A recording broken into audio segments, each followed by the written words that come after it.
নমস্কাৰ, মই ৰঞ্জন চৌধুৰী। বিষ্ণু ৰাভা আৰু জুবিন গাৰ্গ আৰু বিষ্ণু ৰাভা,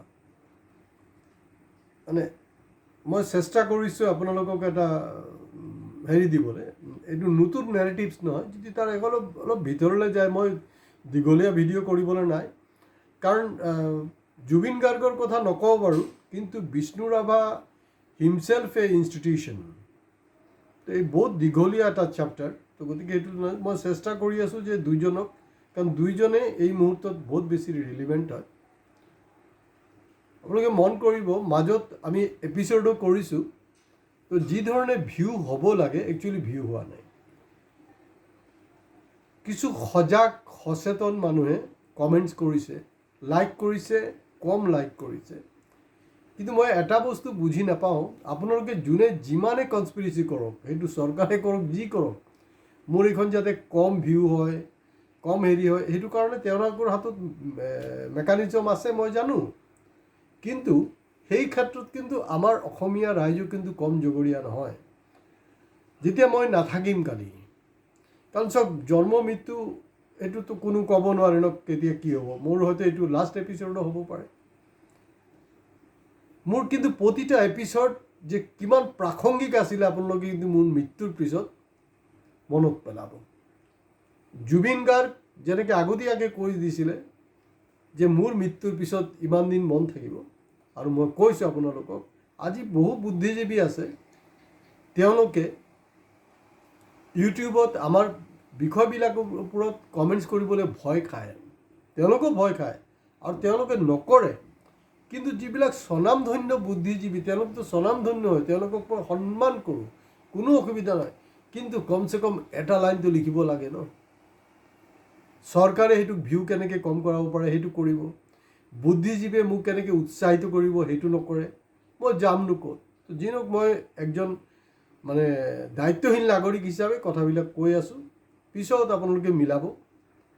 কথাটো এনেকুৱা যে জুবিন গাৰ্গৰ এই মাজত সেই মানে চিত্ৰ যোনটো হেৰি কৰিছিলে মাৰ্চেল বৰুৱা, সেইটোক লৈ কিমান জেং জাবাটা কি হৈছে আপোনালোকে দেখিছে। এইটোৰ ওপৰত আমি এপিছ'ডো কৰিছোঁ।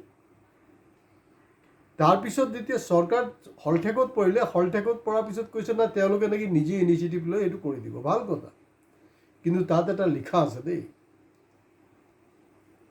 এইটো জুবিন গাৰ্গে নাই কোৱা। একচুৱেলি তেওঁ সমাজবাদ, মাৰ্ক্সবাদক অধ্যয়ন কৰাৰ পিছত তেওঁৰ এই কথা বতৰাবিলাক আহিছে, আৰু তেওঁৰ আগত এইবিলাক কথা বতৰা বহুতেই কৈছে। চে গৈবৰাও কৈছে, তেওঁৰ গুৰু। এতিয়া চে গৈবৰাৰ আপোনাৰ টি চাৰ্ট লগাই, আগত তেওঁৰ ফটো লগাই যে আমাৰ ডেকা চামে যে ফুৰি থাকে ন, তেওঁলোকক সুধিবচোন, 2 মিনিট চে গৈবৰা সম্পৰ্কে কথা পাতিবলৈ নোৱাৰে। মই আপোনালোকক চেলেঞ্জ কৰি দিছোঁ, খুব কম সংখ্যক হ'ব, খুব সীমিত সংখ্যক হ'ব, যি নেকি তেওঁলোকে আচলতে চে গৈবৰাৰ কথাটো জানিব লাগে যে জুবিন গাৰ্গে কিয় তেওঁক হেৰি কৰিছিলে, বা জুবিন গাৰ্গে কিয় বিষ্ণু ৰাভাক ফ'ল' কৰিছিলে, জনাৰ দৰকাৰ আছে। কাৰণ এনেই কাৰোবাৰ মৃত্যু দিৱস, জন্মদিন এইবিলাক পাতি লাভ নাই। এতিয়া বিষ্ণু ৰাভাই কৈছিলে যে মানে এই আজাদী ঝুটা হে, এই আজাদী ঝুটা হে। RCPৰ তেওঁ তেতিয়া আছিলে, এই আজাদী ঝুটা হে। সেইটোক লৈ তাৰপিছততো দেশ স্বাধীন হোৱাৰ পিছততো total as a whole communist পাৰ্টিকো বেন কৰা হৈছিলে, এই কথাবিলাক জানে। তেতিয়া হয়তো তেওঁলোকৰ প্ৰেজেণ্টেশ্যন বা বাকী যে ছাইড এফেক্টবিলাক সম্পৰ্কতো ইমান সজাগ নাছিলে, সেইটো কাৰণে কৈছিলে, বা তেনেকুৱা এটা মুভমেণ্ট হৈছিলে, কিন্তু সেইটো বেছি দিনলৈকে যাব পৰা নাই। কিন্তু আজিৰ দিনটোত, বিশেষকৈ যোৱা 12 বছৰ কিন্তু আমি অনুভৱ কৰি আছোঁ, টোটাল চৰকাৰী তন্ত্ৰটো এনেকুৱা কৰি দিছে ন, যে বিষ্ণু ৰাভাৰ যি শ্লোগান ওলাইছিলে যে এই আজাদী ঝুটা হে, কমেণ্ট বক্সত লিখক আপোনালোকে প্লিজ, যে সঁচাকৈ বিষ্ণু ৰাভাৰ সেই কথাটো আজিৰ দিনটোত প্ৰাসংগিক হয় নে নহয়, না কি অকল মানে আমাৰ এই 1200 টকীয়া অনুদান অলপ ক'ব, যদি লাজ চৰম আছে অলপ কিবা এটা কওক। এনেই বিষ্ণু ৰাভাৰ তাত গৈ ভাওনা কৰি লাভ নাই। কাৰণ কি কংগ্ৰেছ হওক, কি বিজেপি হওক, কি আমাৰ আছুই হওক, কি AJYCP হওক, যিমান দল সংগঠন আছে নহয়, বিষ্ণু ৰাভাক লৈ তেওঁলোকে হেতালি খেলিছে। জুবিন গাৰ্গক লৈ তেওঁলোকে হেতালি কৰিছে, একদম বি স্পেচিফিক। এই আদৰ্শৰ লগত কোনো সম্পৰ্কই নাই তেওঁলোকৰ, হেজাৰ মাইল দূৰত আছে তেওঁলোক, কোনো লিংক নাই। এই কাৰবাৰটো হৈ আছে।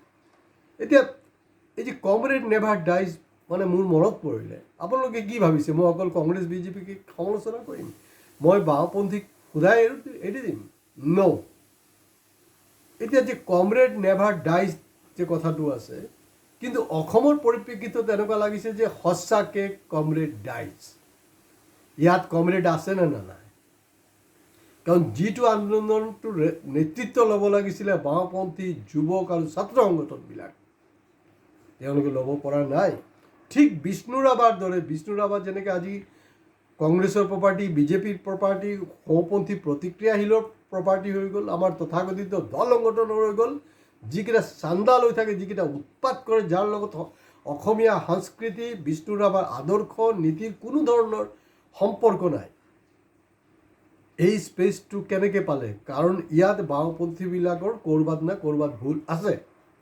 আৰু মই আপোনালোকক আৰু এটা বস্তু ক্লিয়াৰ কৰি দিওঁ যে বিষ্ণু ৰাভা সম্পৰ্কে আজি কিছু বছৰ আগত হিমন্ত বিশ্ব শৰ্মা কৈছে যে নাই, বিষ্ণু ৰাভা নাকি কমিউনিষ্ট নাছিলে।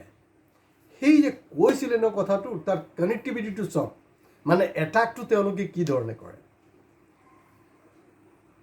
বিষ্ণু ৰাভাৰ মৃত্যুৰ আগত ভাৰতৰ কমিউনিষ্ট পাৰ্টিৰ অসম ৰাজ্য পৰিষদৰ CPI দলৰ যে ৰাজ্যিক সন্মিলন হৈছিলে, তেওঁৰ যে পত্ৰ, ঐতিহাসিক পত্ৰখন কিন্তু আজিও বস্তুটো আছে। আৰু যি বিষয়ত মই মোৰ প্ৰবন্ধত লিখিছিলোঁ, হয়, অসমৰ একজন বৰেণ্য ব্যক্তিয়ে মোক কৈছিলে সেইটো সময়ত যে আপোনাৰ লিখাটো খুবেই সুন্দৰ হৈছে, কিন্তু আপুনি যি কানেকশ্যনটো টানিছে যে তেওঁ CPI দলৰ মানে ষ্টেট কাউন্সিল মেম্বাৰ আছিলে, লিডাৰ আছিলে, এই কথাবিলাক কিন্তু আমি নাজানো। আৰু তেওঁ যে লাষ্ট কনফাৰেন্সত এনেকৈ শুভেচ্ছা বাণী পঠাইছিলে আমি নাজানো, কাৰণ সেই বস্তুটো বুৰঞ্জীত নাই। মই কৈছিলোঁ যে বুৰঞ্জীতটো নাথাকাটো স্বাভাৱিক, কাৰণ বুৰঞ্জীক লৈ হেতালি কংগ্ৰেছৰ পিৰিয়ডতো কম বেছি হৈছে, আৰু যোৱা 12টা বছৰতো গোটেই চেদেলি বেদেলি কৰি দিছে বুৰঞ্জীক, গোটেই চেদেলি বেদেলি কৰি দিছে। তো বুৰঞ্জীত সেইটো নাপাব। সেইটো মই যোৱা বছৰ একজনক কৈছিলোঁ, তেওঁ স্বনামধন্য ব্যক্তি, আপোনালোকে ভালকৈ ষ্টাডি কৰক।